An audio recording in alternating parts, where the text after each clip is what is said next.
Article 52, je suis saisie d'un amendement numéro 356, Monsieur Marc Angeli, rapporteur, pour la branche accident du travail, maladie professionnelle.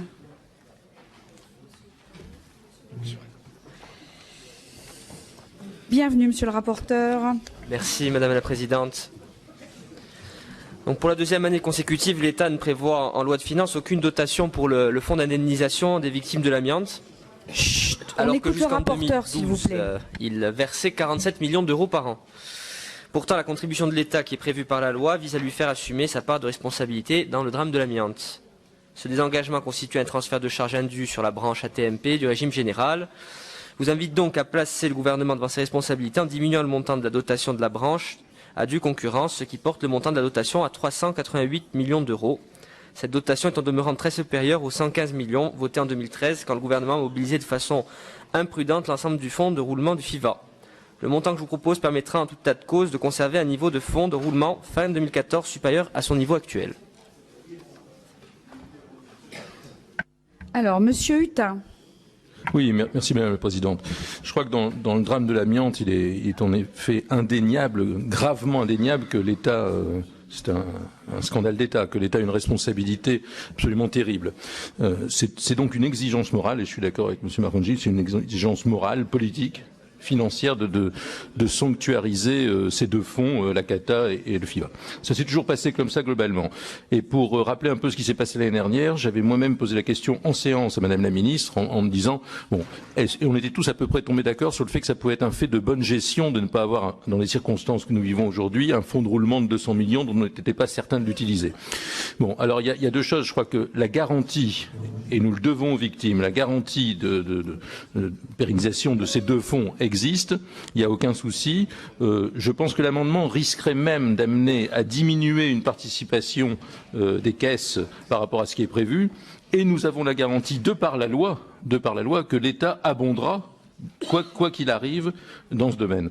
Donc moi je pense qu'il ne faut pas rajouter un côté anxiogène à tout ça. Ça me semblerait compliqué, d'autant que c'est déjà une maladie qui l'est déjà. Je rappelle qu'il y aura un certain nombre de problèmes qui vont se poser avec les préjudices d'anxiété qui viennent d'être reconnus et qui sont tout à fait justifiés dans le cadre de cette maladie. Moi j'ai plutôt tendance, mais je pense qu'il faudra le faire réaffirmer lors de la séance publique.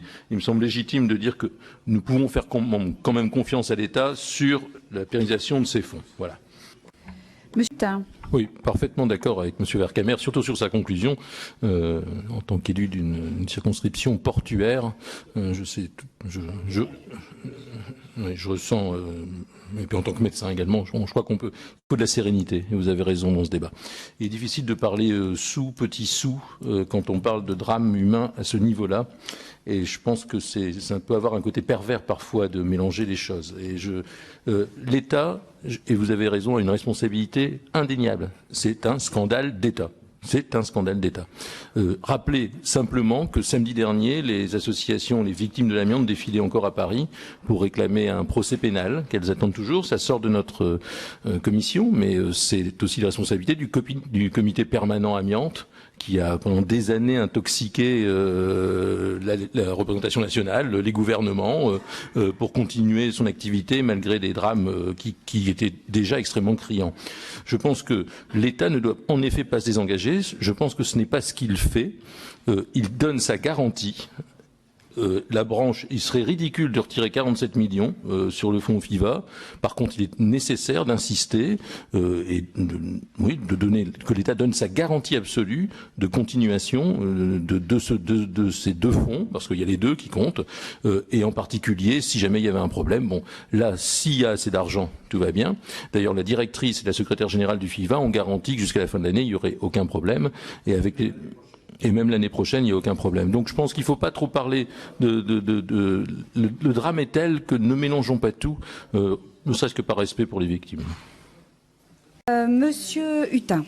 Oui, merci Madame la Présidente. Rapidement, même pour répondre un petit peu aux deux amendements qui sont très positif de M. Omégas et sur le. Alors, on a déjà travaillé ensemble sur le bisphénol et M. Omégas a de bonne lecture puisque l'amendement auquel vous faites allusion, c'est l'amendement qui avait été accepté l'année dernière, mon amendement qui avait été accepté par le gouvernement et qui permettait d'ouvrir entre guillemets la porte à une deuxième voie potentielle, à savoir ceux qui n'avaient pas été entre guillemets les entreprises qui n'avaient pas été sélectionnées. On pensait en particulier aux intérimaires, aux sous-traitants. Et donc j'ai pris contact pour l'information de la commission avec le ministère. Le rapport a pris un peu de retard. C'est un inspecteur général de l'IGAS qui travaille depuis maintenant 2 mois et demi, qui s'appelle Monsieur Ricordo.